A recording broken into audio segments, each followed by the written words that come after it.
Heather, if we could just break down sort of what HubSpot's showing here on the right. One of the things I like about this is that it's giving you some language, which is really nice. And this is coming out of sort of that prompt that Heather showed at the beginning.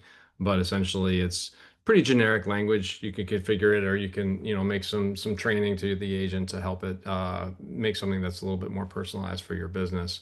But if you imagine deploying this to a brand new CSM, for example, you can give them some really good tools here to be able to make sure that the message is landing properly.